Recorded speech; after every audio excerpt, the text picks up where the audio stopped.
किसने सोचा था कि जेल की ऊंची दीवारों के बीच एक मामूली सा जूता ब्रैडली के हाथ में आते ही जेल से निकलने का हथियार बन जाएगा। अभी ब्रैडली जमीन से 3000 मीटर नीचे एक काल कोठरी में 20 दिन से बंद है और उसकी कमर में एक इलेक्ट्रिकल बेल्ट बंधी है जो उसे बार बार बिजली के झटके देती रहती है। इसीलिए ब्रैडली अपने जूते की सोल को निकालकर उस बेल्ट पर लगे सेंसर पर लगा देता है, जिससे रबर से बनी सोल एक स्ट्रॉन्ग इंसुलेटर की तरह काम करती है और करंट लगना बंद हो जाता है। तभी 2 गार्ड्स उसे देखने के लिए आते हैं तो वो झटके लगने का नाटक करता है। गार्ड्स उसे देखकर हंसते हैं। उन्हें लगता है कि वो पूरी तरह टूट चुका है, लेकिन जैसे ही मौका मिलता है ब्रैडली अचानक उन पर हमला कर देता है। ब्रैडली उन दोनों गार्डों को इतना मारता है कि उनको अधमरी हालत में पहुंचा देता है। जैसे ही ब्रैडली अब वहां से आगे बढ़ता है उसके साथ कुछ ऐसा होता है जिसे देखकर आपकी भी रूह कांप जाएगी। तो क्या ब्रैडली इस नरक से निकल पाएगा और कैसे एक साधारण सा कार मैकेनिक अमेरिका की सबसे खूंखार जेल में फंस गया? तो चलिए शुरू करते हैं। फ्लिक मूवीज की एक और धमाकेदार वीडियो में आपका स्वागत है। कहानी की शुरुआत एक बिल्कुल खामोश माहौल से होती है, जहां हम ब्रैडली थॉमस नाम के एक आदमी को देखते हैं। उसकी पर्सनैलिटी ऐसी है कि उसे देखते ही साफ समझ आ जाता है कि ये कोई साधारण इंसान नहीं है। लेकिन वो कोई गुंडा नहीं है, बल्कि एक कार वर्कशॉप में काम करता है और अपनी रोजमर्रा की जिंदगी जी रहा होता है। तभी अचानक उसका बॉस उसे अपने केबिन में बुलाता है और बिना किसी लंबी बात के उसे नौकरी से निकाल देता है। बॉस कहता है कि आजकल कार वॉश का काम बहुत धीमा चल रहा है, बिजनेस डाउन है, इसलिए वो उसे सैलरी भी नहीं दे सकता। ऊपर से बात ऐसे करता है जैसे ये सिर्फ एक मजबूरी हो, लेकिन ब्रैडली को अंदर ही अंदर पता होता है कि असली वजह उसका गुस्सैल स्वभाव है, जो बॉस को हमेशा से परेशान करता रहा है। फिर भी ब्रैडली कोई बहस नहीं करता, ना चिल्लाता है, ना ही कोई ड्रामा करता है। वो बस चुपचाप अपनी चीजें एक छोटे से बॉक्स में रखता है, सब कुछ समेटता है और बिना कुछ बोले वहां से निकल जाता है, जैसे उसने ये सब पहले से ही स्वीकार कर लिया हो। वो अपनी पुरानी थोड़ी टूटी फूटी कार में बैठता है और घर की तरफ चल पड़ता है, लेकिन उसे बिल्कुल अंदाजा नहीं होता कि आगे उसके लिए और भी बड़ा झटका इंतजार कर रहा है। जैसे ही वो अपने घर के ड्राइववे में पहुंचता है, उसकी नजर अपनी पत्नी लॉरेन पर पड़ती है, जो कार में बैठकर किसी से फोन पर बात कर रही होती है। उस एक पल में ही ब्रैडली के दिमाग में हजारों ख्याल दौड़ जाते हैं और उसे यकीन हो जाता है कि लॉरेन का किसी और के साथ अफेयर चल रहा है। यही वो पल होता है जब उसके अंदर दबा हुआ गुस्सा अचानक फट पड़ता है, जैसे कोई ज्वालामुखी बरसों बाद फूट पड़ा हो। वो लॉरेन से कुछ नहीं कहता, बस उसे इशारे से घर के अंदर जाने के लिए कहता है और जैसे ही वो अंदर जाती है ब्रैडली का कंट्रोल पूरी तरह खत्म हो जाता है। इसके बाद जो होता है वो बेहद डरावना होता है। ब्रैडली अपने ही हाथों से अपनी कार को तोड़ना शुरू कर देता है। वो इतनी ताकत से हेडलाइट्स पर मुक्का मारता है कि वो चकनाचूर हो जाती है। फिर साइड मिरर को उखाड़ फेंकता है और यहाँ तक कि कार के बोनट को अपने हाथों से मरोड़ देता है, जैसे वो कोई लोहे का टुकड़ा नहीं बल्कि कागज हो। ये सिर्फ गुस्सा नहीं था, ये उसके अंदर का दर्द था। वो दर्द जो उसने सालों से दबा रखा था, वो दर्द जो उसकी जिंदगी के हर गलत मोड़ के साथ बढ़ता गया था। ये उस इंसान की हालत थी जिसने अपनी जिंदगी को सही रास्ते पर लाने के लिए बहुत कुछ छोड़ा था, लेकिन बदले में उसे सिर्फ तकलीफ ही मिली। जब उसका गुस्सा धीरे धीरे शांत होता है तो वो अंदर घर में जाता है और लॉरेन से बात करता है। यहाँ हमें पता चलता है कि इन दोनों का रिश्ता पहले से ही बहुत नाजुक दौर से गुजर रहा था। लॉरेन का हाल ही में मिसकैरेज हुआ था, जिससे वो मानसिक रूप से टूट चुकी थी, और दूसरी तरफ ब्रैडली भी अपने काम और तनाव के चलते उसे समय नहीं दे पा रहा था। दोनों के बीच दूरी बढ़ती जा रही थी और आज जो हुआ उसने उस दूरी को और ज्यादा गहरा कर दिया। लेकिन इस बार दोनों खुलकर बात करते हैं, अपनी गलतियों को मानते हैं और ब्रैडली एक बहुत बड़ा और समझदारी भरा फैसला लेता है। वो कहता है कि वो इस रिश्ते को एक और मौका देना चाहता है, लेकिन इसके लिए उसे अपनी पुरानी जिंदगी में वापस जाना पड़ेगा, यानी ड्रग्स की दुनिया में, जहाँ से वो पहले निकल चुका था। उसका मानना होता है कि अगर उसे अपनी पत्नी को एक अच्छी जिंदगी देनी है तो उसे पैसे कमाने के लिए वही रास्ता अपनाना होगा। लॉरेन उसे रोकने की कोशिश करती है, उसे समझाती है कि ये रास्ता गलत है, लेकिन हालात ऐसे होते हैं कि वो भी ज्यादा कुछ नहीं कर पाती और मजबूरी में उसकी बात मान लेती है। इसके बाद कहानी सीधे 18 महीने आगे बढ़ जाती है। अब हम देखते हैं कि ब्रैडली और लॉरेन एक शानदार बड़े और महंगे घर में रह रहे हैं। उनकी जिंदगी अब पहले से बिल्कुल अलग लगती है, हर चीज परफेक्ट दिखाई देती है। लॉरेन अब प्रेग्नेंट है और ऐसा लगता है जैसे उनकी जिंदगी पटरी पर आ चुकी है। ब्रैडली अब अपने पुराने दोस्त गिल के लिए काम कर रहा होता है, जो उसे बड़े बड़े ड्रग डील्स दिलवाता है। एक दिन गिल उसे एक खास काम देता है और उसे एक बड़े ड्रग डीलर एलियाजार से मिलवाता है, जो इस पूरे खेल का बड़ा खिलाड़ी होता है। एलियाजार ब्रैडली को एक जिम्मेदारी देता है, जिसमें उसे 2 मैक्सिकन ड्रग डीलर्स के साथ मिलकर समुद्र के रास्ते आई एक बड़ी खेप को संभालना होता है। लेकिन ब्रैडली को शुरू से ही उन दोनों पर भरोसा नहीं होता। उसे लगता है कि वो दोनों अनुभवहीन हैं और कुछ न कुछ गड़बड़ जरूर करेंगे। वो एलियाजार से अपनी चिंता भी जाहिर करता है, लेकिन एलियाजार उसे भरोसा दिलाता है कि सब कुछ कंट्रोल में रहेगा और वो दोनों उसके हिसाब से ही काम करेंगे। उसी रात अंधेरे में जब तीनों मिलकर नाव से ड्रग्स उतार रहे होते हैं, तभी ब्रैडली की शंका सच साबित हो जाती है। उसे अचानक एहसास होता है कि पुलिस आसपास है और वो खतरे को भांप लेता है। वो तुरंत उन दोनों मैक्सिकन लड़कों को कहता है कि ड्रग्स को पानी में फेंक दो ताकि सबूत मिट जाए, लेकिन वो उसकी बात नहीं मानते और उल्टा उससे बहस करने लगते हैं। बात इतनी बढ़ जाती है कि वो ब्रैडली से लड़ने लगते हैं और फिर वहां से भागने की कोशिश करते हैं। ब्रैडली किसी तरह वहां से निकल जाता है, लेकिन उन दोनों के सामने पुलिस आ जाती है और वो घबराकर पुलिस पर ही गोली चला देते हैं। अब यहाँ ब्रैडली के सामने एक बहुत बड़ा फैसला होता है, या तो वो पुलिस वालों को मारे और खुद को बचाए या फिर अपने साथियों को रोके। वो अपने सिद्धांतों को नहीं छोड़ता और पुलिस को बचाने के लिए अपने ही साथियों पर गोली चला देता है। आखिरकार पुलिस उसे पकड़ लेती है और उसके हाथों के सबूतों से ये साबित हो जाता है कि इस पूरे ऑपरेशन का मास्टरमाइंड वही था। कोर्ट में केस चलता है और उसे 7 साल की सजा सुनाई जाती है, जिसके बाद उसे एक मीडियम सिक्योरिटी जेल में भेज दिया जाता है। जेल में आने के बाद शुरू में माहौल उतना खतरनाक नहीं लगता जितना ब्रैडली ने सोचा था। ये एक मीडियम सिक्योरिटी जेल होती है जहाँ चीजें कंट्रोल में दिखती हैं और कैदी भी उतने बेकाबू नहीं लगते। ब्रैडली यहाँ एक ही सोच के साथ रहता है कि उसे किसी भी तरह चुपचाप अपनी सजा पूरी करनी है और वापस अपनी पत्नी लॉरेन के पास जाना है। वो किसी से उलझता नहीं, किसी ग्रुप में शामिल नहीं होता, बस अपना काम करता है और हर दिन गिनता रहता है कि कब ये सब खत्म होगा। उसके अंदर का गुस्सा जैसे उसने फिर से बंद कर दिया हो, क्योंकि अब उसके पास खोने के लिए बहुत कुछ था। लेकिन ये शांति ज्यादा दिन टिकती नहीं है। कुछ ही दिनों बाद एक अजीब सा आदमी उससे मिलने आता है। उसका चेहरा एकदम ठंडा होता है। वो खुद को प्लेंसिड मैन कहता है। जैसे ही वो बैठता है, बिना घुमाए फिराए सीधे मुद्दे पर आ जाता है और ब्रैडली को ऐसी बात बताता है जो उसकी पूरी दुनिया हिला देती है। वो कहता है कि जिन लोगों का नुकसान ब्रैडली ने उस ड्रग डील वाले दिन किया था, उन्होंने उसकी पत्नी लॉरेन को किडनैप कर लिया है। पहले तो ब्रैडली को यकीन नहीं होता, लेकिन प्लेंसिड मैन तुरंत अपने फोन पर एक वीडियो चलाता है। उस वीडियो में लॉरेन दिखाई देती है,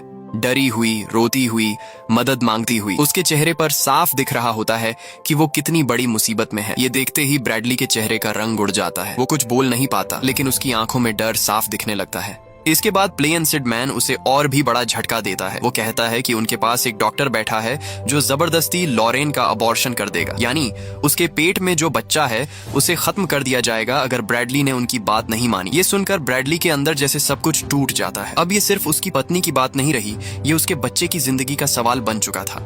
अब प्लेंसिड मैन धीरे धीरे उसे पूरा प्लान समझाता है। वो कहता है कि अगर ब्रैडली अपनी पत्नी और बच्चे को जिंदा देखना चाहता है तो उसे वही करना होगा जो उसे कहा जा रहा है। उसे इस जेल से निकलकर एक और जेल में जाना होगा, रेड लीफ स्टेट पेनिटेंटियरी। ये कोई आम जेल नहीं है, ये एक हाई सिक्योरिटी जेल है जहाँ सबसे खतरनाक कैदियों को रखा जाता है। लेकिन सिर्फ वहाँ जाना ही काफी नहीं है, उसे उस जेल के सबसे डरावने हिस्से सेल ब्लॉक 99 तक पहुँचना होगा और वहाँ पहुँचकर उसे एक आदमी को मारना होगा, क्रिस्टोफर ब्रिज। प्लेंसिड मैन ये नाम ऐसे लेता है जैसे ये कोई आम टारगेट हो, लेकिन जिस तरह वो बात करता है उससे साफ समझ आता है कि ये काम आसान नहीं होने वाला। ब्रैडली तुरंत समझ जाता है कि ये सीधा मौत के मुंह में जाने जैसा है, लेकिन उसके पास कोई ऑप्शन नहीं होता। उस पल ब्रैडली के चेहरे पर एक अजीब सा बदलाव आता है। डर अभी भी होता है, लेकिन उसके साथ एक ठान लेने वाला भाव भी आ जाता है। वो जानता है कि अगर उसने ये नहीं किया तो उसकी पत्नी और उसका बच्चा दोनों खत्म हो जाएंगे, इसलिए वो बिना ज्यादा सवाल किए इस प्लान को मान लेता है। अब उसके सामने सबसे बड़ी समस्या ये होती है कि वो इस मीडियम सिक्योरिटी जेल से रेड लीफ जैसी खतरनाक जेल में कैसे पहुंचे, क्योंकि वहां सिर्फ वही कैदी भेजे जाते हैं जो बहुत ज्यादा हिंसक और अनकंट्रोल हो जाते हैं। यानी उसे खुद को ऐसा बनाना होगा कि जेल प्रशासन उसे यहाँ रखने लायक ही न समझे। अगले ही दिन वो अपना प्लान शुरू कर देता है। बिना किसी चेतावनी के वो एक गार्ड पर हमला कर देता है। उसका हमला इतना अचानक और ताकतवर होता है कि गार्ड संभल ही नहीं पाता और बुरी तरह घायल हो जाता है। बाकी गार्ड्स दौड़ कर आते हैं और उसे पकड़ लेते हैं, लेकिन ब्रैडली यहाँ रुकने वाला नहीं होता। जब उसे पकड़कर वापस उसके सेल में ले जाया जा रहा होता है, तब भी वो मौका देखकर फिर से हमला कर देता है। इस बार वो और ज्यादा हिंसक होता है, गार्ड्स को धक्का देता है, मुक्के मारता है और पूरी ताकत लगा देता है ताकि वो साफ दिखा सके कि अब वो कंट्रोल में नहीं है। ये सब देखकर जेल प्रशासन के पास कोई चॉइस नहीं बचती। वो उसे अनकंट्रोलेबल कैदी घोषित कर देते हैं, यानी ऐसा कैदी जो किसी भी वक्त कुछ भी कर सकता है, और यही ब्रैडली चाहता भी था।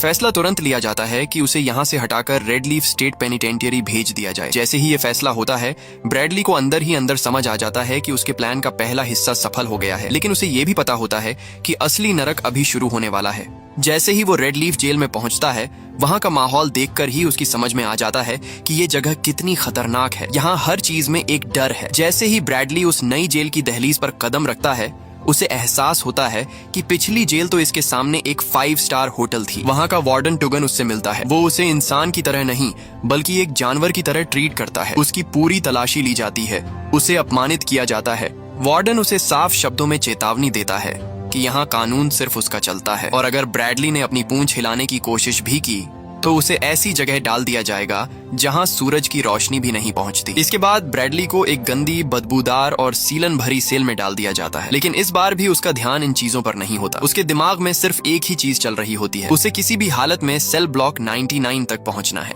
रेड लीफ स्टेट पेनिटेंटियरी के अंदर आने के बाद ब्रैडली को बहुत जल्दी समझ आ जाता है कि यहाँ सरवाइव करना ही अपने आप में एक लड़ाई है। उसे एक ऐसी सेल में डाल दिया जाता है जिसकी हालत देखकर ही इंसान अंदर से टूट जाए। वहाँ कोई ठीक से सोने की जगह नहीं होती, बस एक गंदा सा घिसा हुआ गद्दा पड़ा होता है जो इतना खराब होता है कि उस पर लेटना भी मुश्किल लगे। फर्श पर हर तरफ गंदगी फैली होती है, नुकीले कांच के छोटे छोटे टुकड़े पड़े होते हैं और दीवारों से सीलन की बदबू आ रही होती है। हवा इतनी भारी और घुटन भरी होती है कि हर सांस लेना जैसे एक कोशिश बन जाता है। वार्डन टुगन उसे अंदर धक्का देते हुए साफ शब्दों में चेतावनी देता है कि यहाँ के कैदी अब इंसान नहीं रहे, वो दरिंदे बन चुके हैं और अगर ब्रैडली ने यहाँ जिंदा रहना है तो उसे हर पल खुद को बचाने के लिए तैयार रहना होगा। ये सिर्फ जेल नहीं है, ये एक ऐसी जगह है जहां इंसानियत धीरे धीरे खत्म हो जाती है। लेकिन इन सब के बावजूद ब्रैडली के चेहरे पर कोई डर नहीं दिखता। वो चुपचाप अपनी सेल में बैठ जाता है, लेकिन उसके दिमाग में सिर्फ एक ही चीज घूम रही होती है, लॉरेन, उसकी पत्नी, जो इस वक्त कहीं बंद है, डरी हुई है और जिसकी जिंदगी हर पल खतरे में है।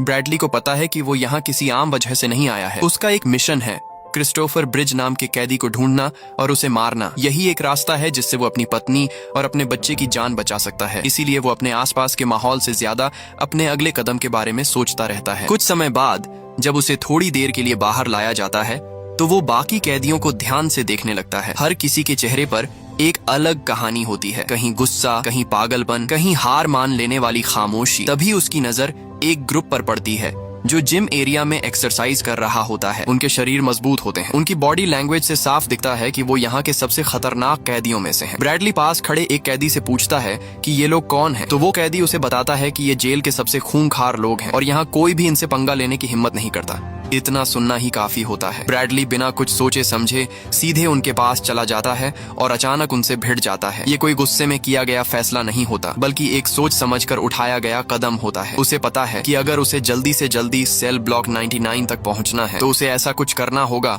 जिससे पूरा जेल सिस्टम हिल जाए। इसलिए वो अपनी पूरी ताकत लगा देता है। हर मुक्का भारी होता है, हर वार सीधा हड्डियों तक असर करता है। सामने वाले कैदी भी पीछे हटने वाले नहीं होते, लेकिन ब्रैडली की ताकत और उसका इरादा दोनों बहुत खतरनाक होते हैं।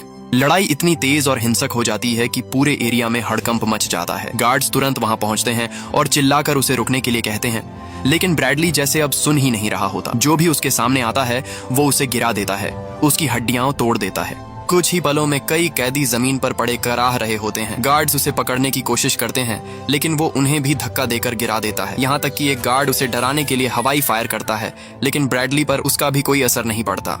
तभी अचानक पीछे से वार्डन टुगन आता है और बिना समय गंवाए अपनी बंदूक ब्रैडली के सिर पर तान देता है। इस बार ब्रैडली रुक जाता है, गार्ड्स उसे पकड़ लेते हैं और अब वो पूरी तरह उनके कंट्रोल में होता है। लेकिन उसके चेहरे पर फिर भी डर नहीं होता, बल्कि एक अजीब सी शांति होती है, जैसे वो जो चाहता था वो हासिल कर चुका है। इसके बाद टुगन उसे घसीटते हुए एक भारी लोहे के दरवाजे की तरफ ले जाता है। वो दरवाजा ऐसा लगता है जैसे किसी अंधेरी दुनिया का रास्ता हो। जैसे ही वो खुलता है, अंदर से ठंडी और सड़ी हुई हवा का झोंका बाहर आता है। ये वही जगह होती है, सेल ब्लॉक 99, एक ऐसी जगह जहां जाने का मतलब होता है कि अब वापसी लगभग नामुमकिन है।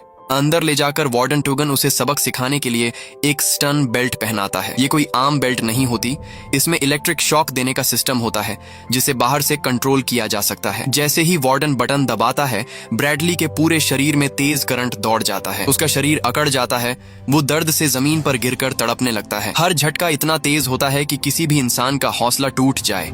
लेकिन यहाँ भी ब्रैडली अलग साबित होता है। वो दर्द से कराहता जरूर है, लेकिन उसकी आंखों में डर नहीं आता। उसके अंदर जो जिद है, जो मकसद है, वो हर झटके के साथ और भी मजबूत होती जाती है। वो जानता है कि ये सब सहना जरूरी है, क्योंकि ये सब उसी रास्ते का हिस्सा है जो उसे अपनी पत्नी तक वापस ले जाएगा। आखिर में वार्डन उसे जोर से धक्का देकर अंदर बंद कर देता है और ठंडी आवाज में कहता है, सेल ब्लॉक 99 में स्वागत है, यहाँ से सिर्फ लाशें बाहर जाती हैं। ये शब्द वहाँ की सच्चाई को साफ बता देते हैं। अब ब्रैडली उस अंधेरे सीलन भरे गलियारे में अकेला खड़ा होता है। चारों तरफ सन्नाटा होता है, लेकिन उस सन्नाटे में भी खतरे की आवाज साफ सुनाई देती है। उसके पास न कोई हथियार है, न कोई साथी, सिर्फ उसकी अपनी ताकत, उसका दिमाग और वो जिद जो उसे यहाँ तक लेकर आई है। वो धीरे धीरे अपनी सेल के अंदर जाता है, बैठता है और अंधेरे में घूरते हुए बस एक ही चीज सोचता है, अब आगे क्या करना है। लेकिन धीरे धीरे उसके आसपास की चीजें कुछ अलग कहानी बताने लगती हैं। पास की सेल्स से आने वाली फुसफुसाहटें, कैदियों की अजीब हरकतें और गार्ड्स का बर्ताव, सब कुछ ये इशारा करता है कि यहाँ कुछ गड़बड़ है। यहाँ चीजें वैसी नहीं हैं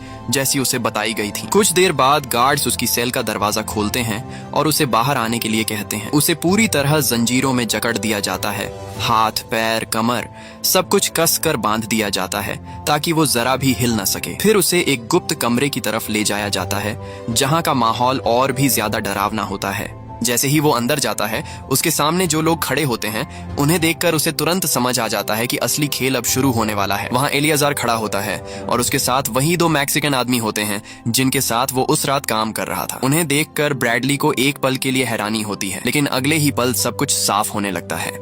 एलियाजार धीरे धीरे उसके पास आता है और बहुत शांत लेकिन खतरनाक आवाज में उससे बात करना शुरू करता है। वो उसे बताता है कि उस दिन की घटना की वजह से उसे बहुत बड़ा नुकसान हुआ था, करोड़ों का, और वो इस नुकसान का बदला लेना चाहता था, लेकिन सीधे नहीं बल्कि ऐसे कि ब्रैडली खुद चलकर उसके जाल में फंस जाए। यहीं पर ब्रैडली को सबसे बड़ा झटका लगता है। उसे पता चलता है कि क्रिस्टोफर ब्रिज नाम का कोई कैदी है ही नहीं। ये पूरा मिशन, ये पूरा प्लान सिर्फ उसे यहाँ तक लाने के लिए बनाया गया था। उसे एहसास होता है कि वो जिस काम को करने आया था वो असल में कभी था ही नहीं। ये सब एक जाल था, एक ऐसा जाल जिसमें वो पूरी तरह फंस चुका था। अब हालात पूरी तरह बदल चुके होते हैं। ब्रैडली अब शिकारी नहीं बल्कि शिकार बन चुका होता है। उसके शरीर पर लगी शॉक बेल्ट का कंट्रोल एलियाजार के हाथ में होता है। वो बिना किसी दया के बार बार बटन दबाता है और हर बार ब्रैडली के शरीर में तेज बिजली के झटके दौड़ जाते हैं। उसका शरीर बेकाबू होकर कांपने लगता है, उसकी मांसपेशियां खींच जाती हैं और वो जमीन पर गिरकर तड़पने लगता है, लेकिन फिर भी वो टूटता नहीं। एलियाजार यहीं नहीं रुकता। वो उसे उसकी पत्नी का वीडियो दिखाता है जिसमें लॉरेन रो रही होती है, डरी हुई होती है और मदद की भीख मांग रही होती है। ये सब देखकर ब्रैडली के अंदर का दर्द और भी गहरा हो जाता है, लेकिन उसके साथ उसका गुस्सा और इरादा भी बढ़ जाता है। इसके बाद एलियाजार और उसके आदमी उसे बुरी तरह पीटना शुरू कर देते हैं। उसे जमीन पर गिराया जाता है, उसके चेहरे पर लातें मारी जाती हैं, उसके शरीर पर लगातार वार किए जाते हैं। हर वार उसे और कमजोर करता है, लेकिन उसका हौसला टूटने नहीं देता। वो हर दर्द को सहता है क्योंकि उसे पता है कि अगर वो यहाँ हार गया तो बाहर उसकी पत्नी और बच्चा नहीं बचेंगे। इसके बाद उसे वापस उसकी सेल में फेंक दिया जाता है, लेकिन वहां भी उसे चैन नहीं मिलता। उसे लगातार शॉक दिए जाते रहते हैं,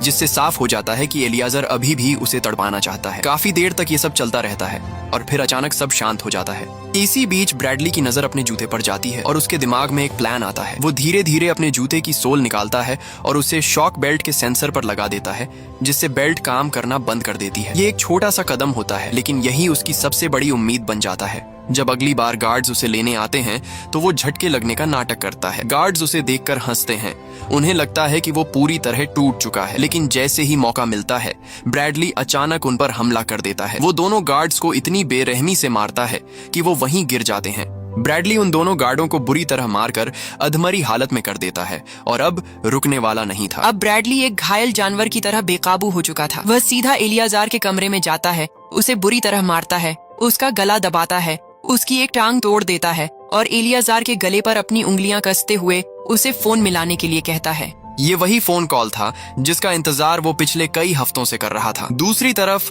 प्लेंसिड मैन था जिसके पास लॉरेन कैद थी। ब्रैडली एलियाजार से कहता है कि अगर उसने लॉरेन को अभी के अभी रिहा नहीं किया तो वो उसका सिर फुटबॉल की तरह उड़ा देगा। कॉल कट होते ही ब्रैडली एलियाजार को घसीटते हुए उस सेल में लेकर जाता है जिसमें अब तक ब्रैडली को बंद किया गया था। वह एलियाजार और उन दोनों गार्डों को सेल के अंदर बंद कर ही रहा होता है, तभी वार्डन टुगन अपने गार्ड्स की फौज लेकर आ धमकता है। ब्रैडली तुरंत सेल के मोटे दरवाजे के पीछे छुप जाता है। वार्डन टुगन उसे सरेंडर करने को कहता है, लेकिन ब्रैडली बताता है कि वह सरेंडर करने के लिए तैयार है, बस उसे एक बार कंफर्मेशन कॉल आ जाए कि अब उसकी पत्नी सेफ है। वार्डन टुगन भी ब्रैडली की भावनाओं की कदर करता है और उसे कुछ समय देता है। दूसरी तरफ हमें दिखाया जाता है कि एलियाजार का एक आदमी ब्रैडली की पत्नी को उसके दोस्त गिल के घर पर छोड़ने के लिए आता है। जैसे ही ब्रैडली की पत्नी उसके दोस्त के पास सही सलामत पहुंचती है, उसका दोस्त गिल झाड़ियों में पड़ी बंदूक से एलियाजार के आदमी को उड़ा देता है और लॉरेन तुरंत गिल से बंदूक छीनकर उस डॉक्टर को मार देती है जो अभी कुछ देर पहले उसका अबॉर्शन करना चाहता था। इधर तभी एक बहुत ही इमोशनल और पावरफुल सीन आता है जहां ब्रैडली को पता चलता है कि उसकी पत्नी सुरक्षित है और अब उसका काम पूरा हो चुका है। तभी ब्रैडली सेल के अंदर जाता है और एलियाजार को इतना मारता है कि उसका सिर धड़ से अलग कर देता है। लेकिन तभी एक धमाके के साथ सेल का दरवाजा टूटता है और वार्डन टुगन अपने सबसे खूंखार गार्ड्स के साथ अंदर दाखिल होता है। वार्डन टुगन, जो खुद एक बेहद भ्रष्ट और नीच इंसान था, ब्रैडली को घुटनों पर आने के लिए मजबूर करता है। वो ब्रैडली को अपमानित करता है और कहता है कि उसने अपनी जिंदगी और अपने आने वाले बच्चे का भविष्य हमेशा के लिए खत्म कर लिया है। लेकिन ब्रैडली की आंखों में कोई पछतावा नहीं था। वो वार्डन की ओर देखता है और एक ऐसी बात कहता है जो वार्डन को अंदर तक हिला देती है। वो कहता है, मैंने वो किया जो एक बाप और एक पति को करना चाहिए था और इसके लिए मैं नरक में भी जलने को तैयार हूँ। तभी कमरे में गोलियों की गूंज सुनाई देती है। वार्डन टुगन अपनी शॉटगन से फायर करता है और ब्रैडली के शरीर को गोलियां छलनी कर देती हैं। ब्रैडली फर्श पर गिरता है। उसका खून उस गंदी जेल की जमीन पर फैलने लगता है। लेकिन गिरने से पहले उसके चेहरे पर एक हल्की सी मुस्कान थी। उसे पता था कि भले ही उसका शरीर इस काल कोठरी में दम तोड़ रहा है, लेकिन उसकी पत्नी और उसका बच्चा अब खुली हवा में सांस ले रहे होंगे। ब्रैडली थॉमस, जिसने अपनी मर्यादा और परिवार के लिए खुद को एक जानवर बना लिया था, आखिरकार इस दर्द भरी दुनिया से आजाद हो चुका था। फिल्म के अंत में हम देखते हैं कि पुलिस और एम्बुलेंस जेल पहुंच रही हैं, लेकिन सेल ब्लॉक 99 की गहराइयों में एक ऐसी कहानी दफन हो गई थी जिसे शायद ही कोई कभी जान पाएगा। तो दोस्तों, ये थी ब्रॉल इन सेल ब्लॉक 99 की दिल दहला देने वाली कहानी। कैसे एक साधारण सा दिखने वाला आदमी अपने परिवार के लिए मौत का फरिश्ता बन गया। ये फिल्म हमें सिखाती है कि हालात इंसान को कुछ भी बना सकते हैं, लेकिन अपनी वफादारी और प्यार के लिए मर मिटना ही असली वीरता है। अगर आपको ब्रैडली का ये जज्बा पसंद आया हो तो इस वीडियो को लाइक जरूर करें। आपको क्या लगता है, क्या ब्रैडली के पास कोई और रास्ता था? कमेंट्स में अपनी राय जरूर दें। ऐसी ही और भी सस्पेंस और एक्शन से भरी मूवी एक्सप्लेनेशंस के लिए हमारे चैनल फ्लिक मूवीज को सब्सक्राइब करना न भूलें। मिलते हैं अगले वीडियो में, तब तक के लिए सावधान रहें और अपनी फैमिली का ख्याल रखें। Good bye.